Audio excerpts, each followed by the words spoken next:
Good evening, everyone present here. I am Faraz from IGCP Group. Welcome all the participants on today's webinar. That is on a very important topic. That is the twin incretin revolution (GIP) and GLP-1 agonist reshaping obesity care. And as we know that this topic is a very important, so we need someone who is expert. So without any further delay, I would like to invite a speaker for this webinar, none other than Dr. Gursaran Kaur Sindhu ma'am. And let me share some of the achievement of ma'am. Ma'am is a director and chief of Department of Medicine of Sindhu Hospital, Doraha, and she has done FCCP, FIACM, FICP, and national president of IACM in 2012, 2013, chairman of Epicon 2014 Ludhiana, zonal member of governing body of API 2012 and 15, IMA Doraha Ludhiana, and principal investigator in many trials. That is example, Cretin study, create registry, POISC TIPS, and interest stroke, POISC2, inspire, aspire, Apollo, hope 3, CAD PAD registry, Cantos, COIL, and hypovolemic shock study, PHG 2010, CT 1 by 2018, POISC 3 stroke 3, PMSZ 1620 CT3 and 2019. So without any further delay, with all these achievements, I would like to invite ma'am and hand over this webinar to ma'am. Ma'am, the stage is yours. You can proceed from there. Over to you, ma'am. Thank, thank you, Faraz, for that kind introduction. Uh, a very, very good evening to all the viewers. And this is, of course, I think all of us want to know about it, learn about it, and experience about it. The GIP and GLP-1 receptor agonists, and the new kid in the block is the terzepatide, the Manjaro. I will be going through the incretin hormones and their origin, the receptors in the body, the GIP and GLP-1 receptor agonists, the therapeutic approach, the mechanism of action of terzepatide, and investigating terzepatide in chronic weight management and obesity-related complications. We will also talk about the safety profile and the FDA approvals. Uh, Disclaimer is none. I have nothing to disclose except that few of the slides has been sourced by Eli Lilly's slide desk. Well, according to the WHO, obesity is one of the most common yet among most neglected public health problems in both the developing as well as the developed countries. And India has the third highest obese population in the world. And obesity, by definition, it was first recognized as a disease by WHO in 1948. But in 1997, WHO has declared it as a global health problem. So, obesity, what is it? It is an abnormal or excessive accumulation of adiposity that presents a risk to the health. And it is defined as a BMI of more than 30 kilograms per meter square and categorized into three classes. Class 1 obesity is with a BMI of 30 to 34.9, and class 2 obesity is from 35 to 39, and class 3 obesity is more than 40 of BMI. So it's a chronic disease which is defined by the accumulation of excess of dysfunctional adiposity. It is the adiposity and it is the dysfunctional. And the prevalence of obesity, it is increasing across all the globe, and so on are the related complications. And if the person loses weight, all the related complications, they are also gone. It is multifactorial in origin. We have socio-cultural, environmental factors, epigenetic factors, genetic factors, physiological, and behavioral factors. Behavioral factors are because it is all related to the mind, the brain gut axis, what it is called. How does the person behave? How do our hormonals or our hunger hormones or satiety hormones behave, which cause the higher incidence of obesity. Let us see about the epidemiology.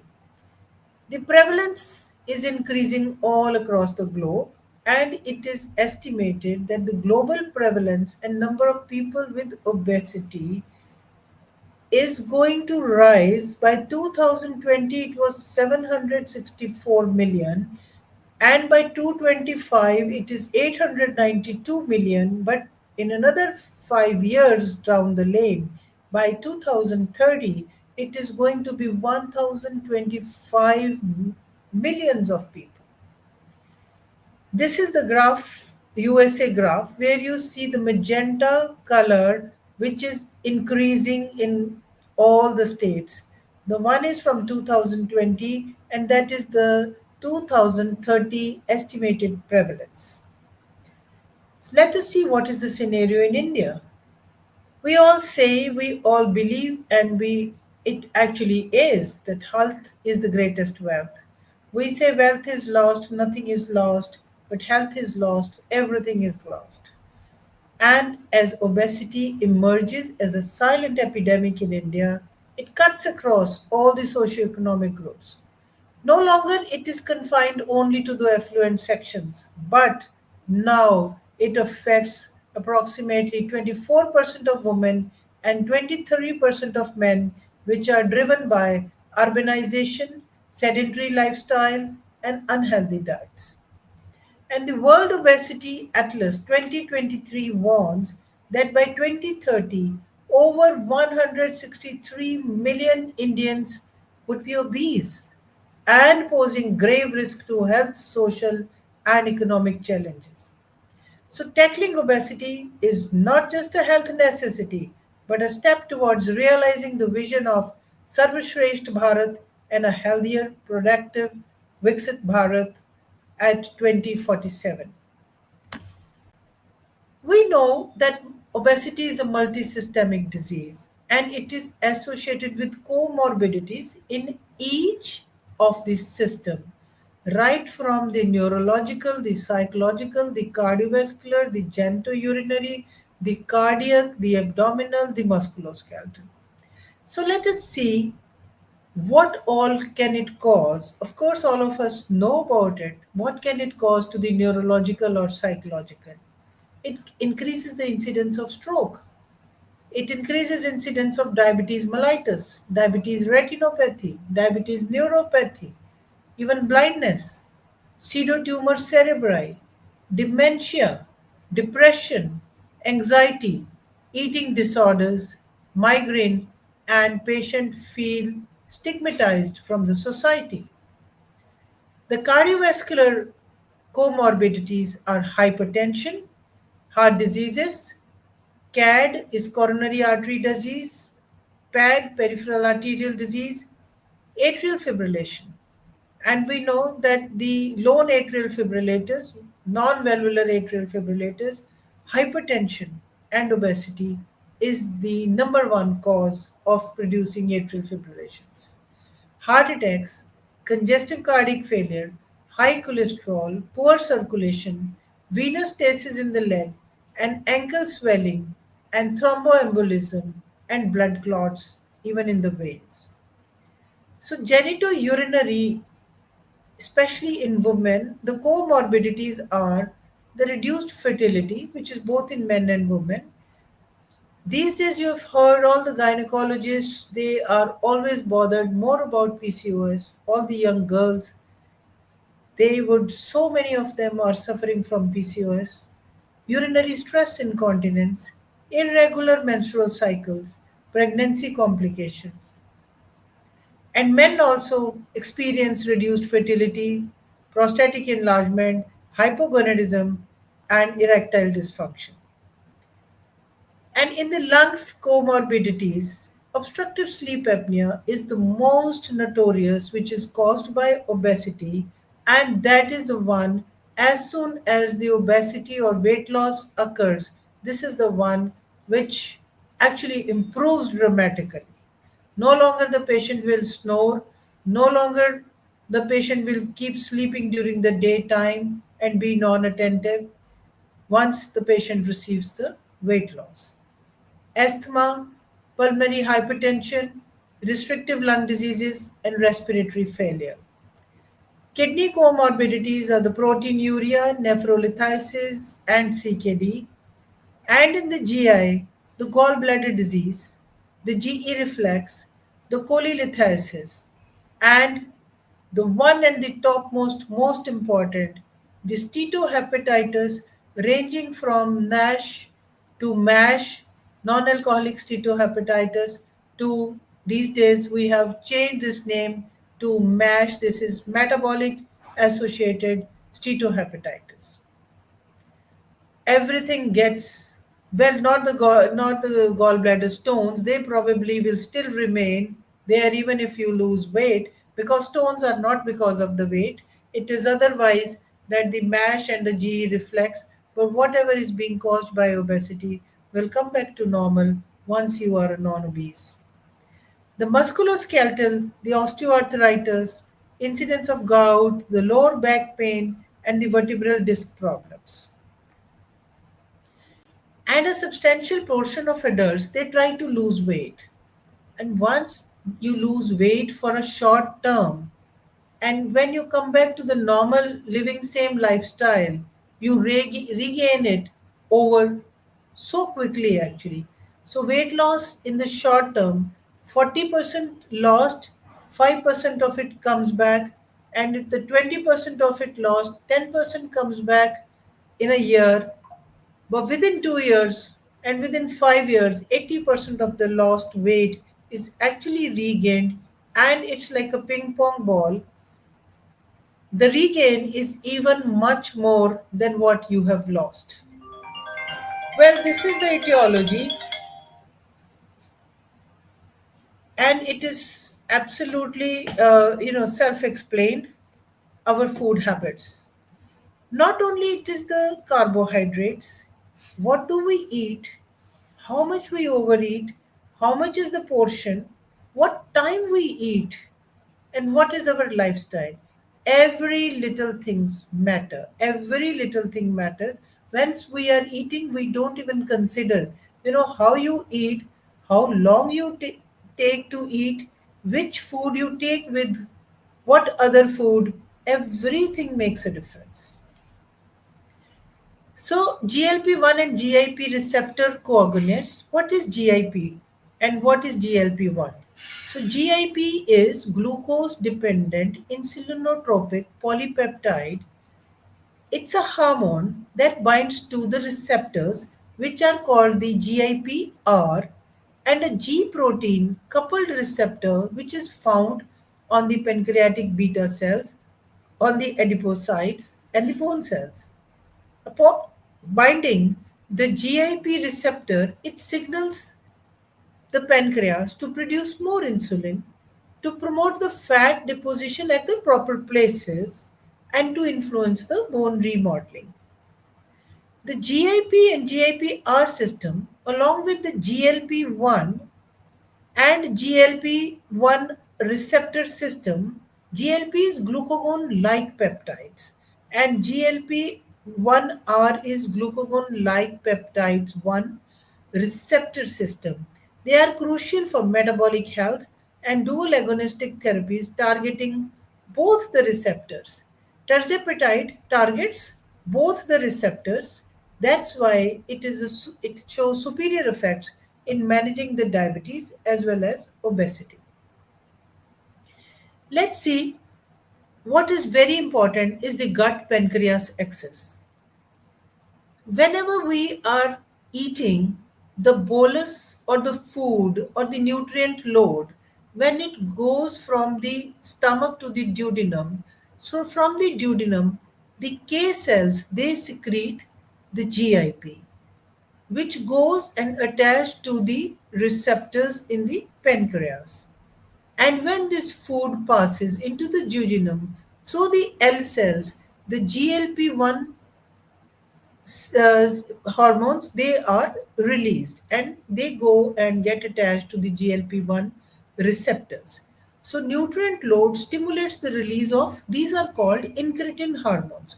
Both of them together, GIP and GLP-1, are called incretin hormones. So they send the signals to the pancreatic isles to enhance the glucose dependent insulin secretion. And this is called the incretin effect. This is the one which is a major contributor to the regulation of postprandial glucose clearance in the healthy adults. This is a very, very important slide because it shows the incretin effect. Let me explain to you what is the incretin effect. So, if we presume that we have given the equal load of glucose through the intravenous route and same through the oral route, ideally it should be the showing as the same, the insulin effect should come to the same, but actually that's not true. You are looking at the gray line. The gray line is the glucose infusion intravenously. So when you have given glucose infusion, after 60 minutes of the time, a top, that is the highest level when the glucose load has reached the blood sugar levels, and it would secrete the insulin. It would stimulate the insulin secretions from the beta cells. But when the same amount of load is given orally, look at the red slide. How much is the difference of the insulin secretion? At 60 minutes, when somebody has eaten same amount of nutrient load, which gives you same amount of blood glucose levels, but what you have noticed that the insulin levels at the top level are much more and then they come to normal. This is the effect which is seen in the healthy individuals, and this is called the incretin effects. This is the effect, that is how the healthy people, because the insulin they secrete with the same kind of load is much more from the gut, so that's how the normal people do not get persistent high levels of sugar, that they are non-diabetics. But the same incretin effect is diminished in people with type 2 diabetes mellitus. It is still there, but as compared to oral IV glucose, it is still there. But look at the red graph compared on both the slides. This is lesser, the difference is much more lesser, and this is called the incretin effect, and this is diminished in all the patients of diabetes mellitus type 2. We also have adipocytes, which are called the fat cells or the lipocytes, and they make up the adipose tissue. And what is their job? Is storing energy as fat in the lipid droplets. But they play a very crucial role in the energy storage, in the insulation, in the shock absorption. But the different types, they are different types. We understand there are two kinds: there are white adipocytes, there are brown adipocytes. The white adipocytes, they store energy and they also act as endocrine cells. They can release hormones as cells because they have receptors on them. They also have GIP receptors and GLP-1 receptors on the adipose cells, which are white adipocytes. While the brown adipocytes, which is normally called as a good fat, it generates heat through thermogenesis. So, well, this fat is good as a cushion, but in the storage form, this is not good. So let us see what is the action of terzepatide. As I've already said, that it has got a dual action. It acts both on the GIP-1 receptor and on the GIP and the GLP-1 receptors.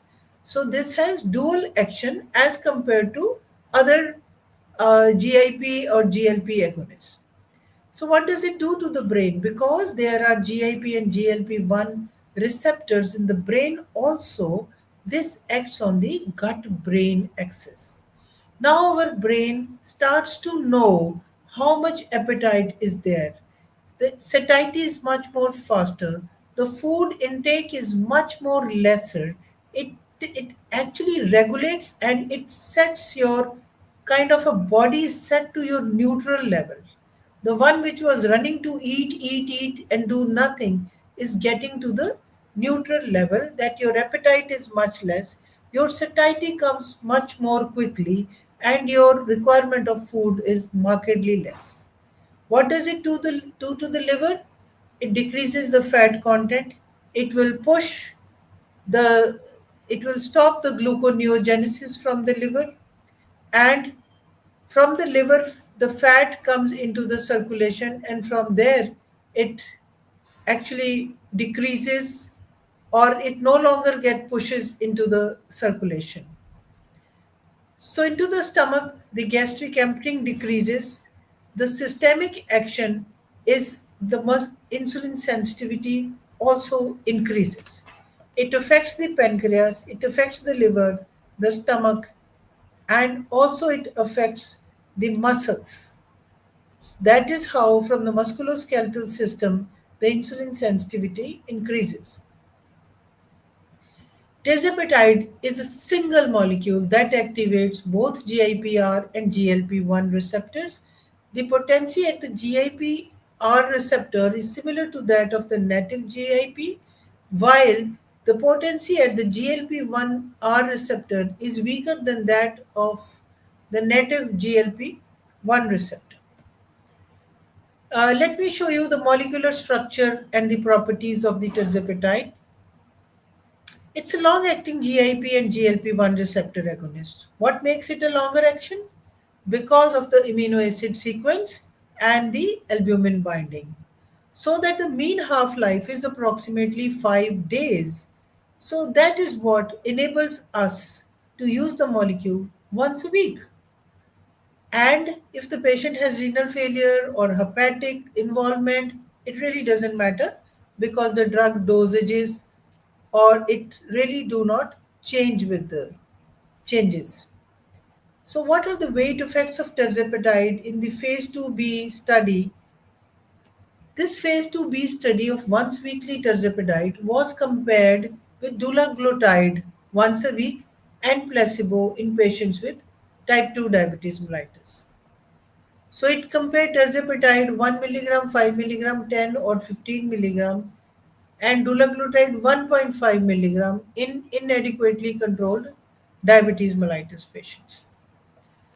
So what did we see was that the weight loss, this was the design of the study comparing placebo, dulaglutide, tirzepatide in all the different dosages. It is available in 5, 10 and 15 milligram. So look at the graph of the dulaglutide, which is the empty round circles. The weight loss is not that much. It is approximately only around 5 kilogram of weight loss, and it is that 5 kilograms which the patient maintains. But look at the weight loss amount and the persistence with tirzepatide. You still keep on losing, you keep on using the drug and you keep on still losing weight. So the weight loss is tremendous, and then the maintenance is great. So these were the trials which were done, and these were the results. We will be discussing the phase 3 Surmount clinical trial program. This is the overview. I won't go in the detail, but this was divided into like five: Surmount 1, 2, 3, 4, 5. One was only done for weight management, and two is the management with diabetes also with weight, and three is weight management after intensive lifestyle intervention, and four is the weight management and maintenance of weight loss, and fifth is the participants with weight related comorbidities. So what did we see? That patients lost up to 25% of the weight with tirzepatide in maximum dosage. I mean, that's a huge weight loss. And naturally, the BMI also achieved was much better. So what were the key effects? What did we saw as an efficacy? That over 50% of the participants in 15 milligram treatment arm, they achieved at least 15% weight loss as a key secondary objective.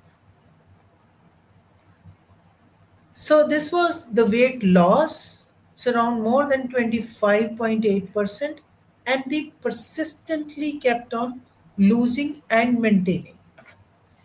Now, this is really very a good news for all our patients of NASH and MASH, This Synergy NASH trial, this was a phase 2 clinical trial, and it evaluated tirzepatide in treating metabolic dysfunctional associated steatohepatitis and liver fibrosis. The trial it has already been completed and reports are extremely positive. Look at this slide that with tirzepatide 15 milligram, MASH resolution was 73.3%. And what is great was the improvement in the fibrosis. This is something really, really great because fibrosis is like we say the end. It's the cirrhotic. Nothing can ever go big, nice with these patients. But they have shown so much improvement with fibrosis, 54% improvement, and also the persistent weight loss of like it was more than 15.6% weight loss. So, as I said earlier, even a weight loss of 5%, it improves the most adiposity related complications. So, what complications improve?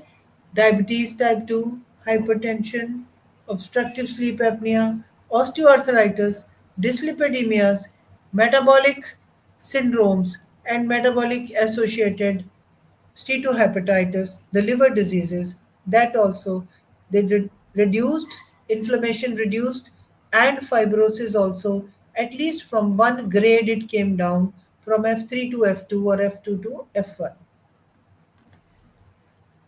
Now let us see which FDA approved GLP and GIP agonists and how do we administer them.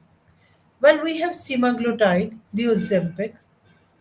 It is recommended both in diabetes mellitus and Wegovy in the weight loss, but it has only single dose. And the weight loss as compared with tirzepatide is much less. And out of the two GIP and GLP-1 agonists, it actually is only a GLP-1 agonist. Tirzepatide actually acts on both the incretins. So the tablet of semaglutide, which is available by the name of Rybelsus, is very good for the diabetes obese type 2 patients with Ozempic. If they don't want to take injections, the tablet is very good for them. It is for a control of diabetes mellitus, it is good. It, with this also, it is the weight loss in a diabetic patient is achieved to certain extent, but it is not recommended for a normal in obesity non-diabetic patient. So terzepatide is once a week dose. It is a Eli Lilly molecule now available in India by the name of Manjaro, and the dulaglutide, which was also Eli Lilly's molecule, which we had used a lot as Trulicity, is actually to be used only in diabetes mellitus patient.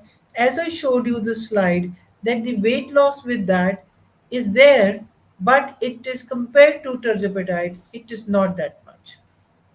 The liraglutide, of course, since it is once a day injection, similarly lexinamide, it is so difficult for the patients because they need to use it every day, and it is not to be used in non-diabetic obese patients. So the combined actions of GIP and GLP-1, it helped maintain the metabolic balance by preventing both hyperglycemia and hypoglycemia and improving the insulin sensitivity and reducing the ectopic fat distribution. So what is the safety level and what is the side effect? Because this is a very big concern of every patient who wants to take tirzepatide.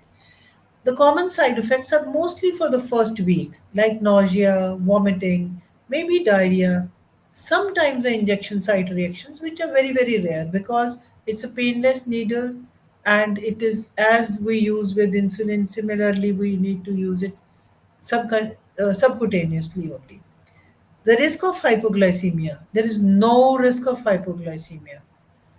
It will be only there if the patient is along with tirzepatide, if the patient is on glibiprides or other drugs, other OHA drugs, only then there will be hypoglycemia. Tirzepatide as such does not cause hypoglycemia. And the safety data for a long term is very, very safe. It is very favorable, and we're still collecting the data. We're still looking into the things. Since the use is, we have started using it, and Manjaro in US has been used, I think, for last more than 5 years. No, not much of side effects had been seen there. Do talk of pancreatitis in animal studies, but imagine we used to talk of pancreatitis with DPP-4 inhibitors also, but nothing happened with them. So, as such, also in my patients, till now I haven't seen. But even if it happens, we can be careful. We can get their pancreatic enzymes done, amylase, lipase, and if they are high, we can kind of slow down our injections, stop for a while, get them to heal, and then restart again. This I have his permission to. He's given me the permission to show this slide. So this is he's a radiologist himself. He's our child, and this was at weighing 158 kgs. And then you see him sitting. He's totally different person after losing 40 kilogram of weight. So what are the future directions? The research is ongoing. The cost and accessibility, they still remain little challenging, but for India, they have still made Manjaro very, very cheap, and they have come up, Eli Lilly has come up with the smaller dosages, which is like 2.5. In US, they start with 5, but for Indian patients, we're getting very good results with 2.5. We can continue with 2.5 for first month. If we feel the need, we can continue with the same, but we can increase the dose to 5, wait for another 8 weeks, and if the result is good, fair and enough. If we really need to increase the dose, we can go up to 7.5 in next 3 months. And if we still more, then after next 3 months, we can go till 15 milligram. And personalized treatment approach is very, very important to maximize the benefits and minimize the risks. Thank you very much.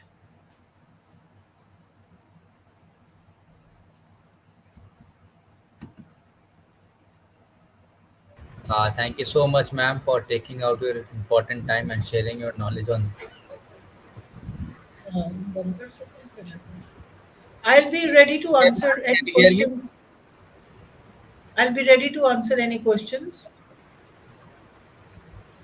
Yes, ma'am. Thank you so much, ma'am, for taking out your important time and sharing your knowledge on this topic. We have received some question, ma'am. With all your permission, shall we take these questions? Ma'am, the first question I can see is Sure.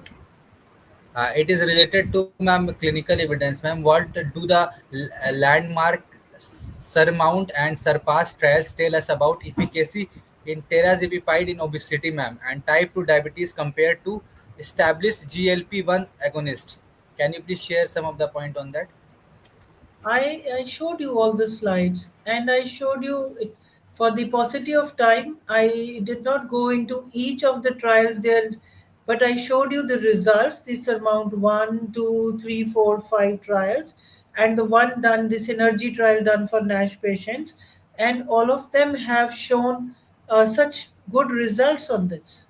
I compared it with the trial which compared with dulaglutide. It has been compared with dulaglutide, with semaglutide, and in between all the GLP and with all other incretin agonist drugs, it has been compared, and results are remarkable.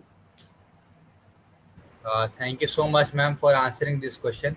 We will take, ma'am, like what are the most common adverse effects seen with dual insertion therapy, ma'am? How can clinician optimize titration strategies to improve patient adherence? Yeah, we can start with a smaller dose, 2.5. Now the pen is also available, which has four dosages, so that it can be given for 1 month, to be given every week, like we have insulin pens. Patient can inject it himself or herself, and it initially came with vials, which we used to call the patient. That was also nothing bad. Patient were regular. They are coming to us. They were coming every week to get the injection and give us, they can talk, because first time I think you must call the patient, because there are so many things which is he or she is experiencing: nausea, don't feel like eating anything, and How about alcoholics and people who are smoking? There is such a strong aversion that person doesn't feel like smoking, person does not feel like taking alcohol. That is so much of a good effect of these drugs that basically patients who are otherwise, they say we can't leave smoking, we can't leave alcohol, or they will not only look at it at all. There is such a great effect. Thank you so much, ma'am, for answering this question, ma'am. One feedback from Dr. Swastika. She has written very well presentation, and thanks for this taking this topic. I hope, ma'am, you have able to solve all the question related to this topic. I can't see any further question. I hope you have done justice to this topic. As there is no more questions, ma'am, with all your permission, shall we conclude this webinar for today? Sure. Thank you very Yes, much. ma'am. Thank you. Take care, ma'am, and we would like to see you in future also with different topic, ma'am. Till then, take care of Sure. yourself. It was great honor Sure. to host you, ma'am. Take care. Good night. Thank you very much.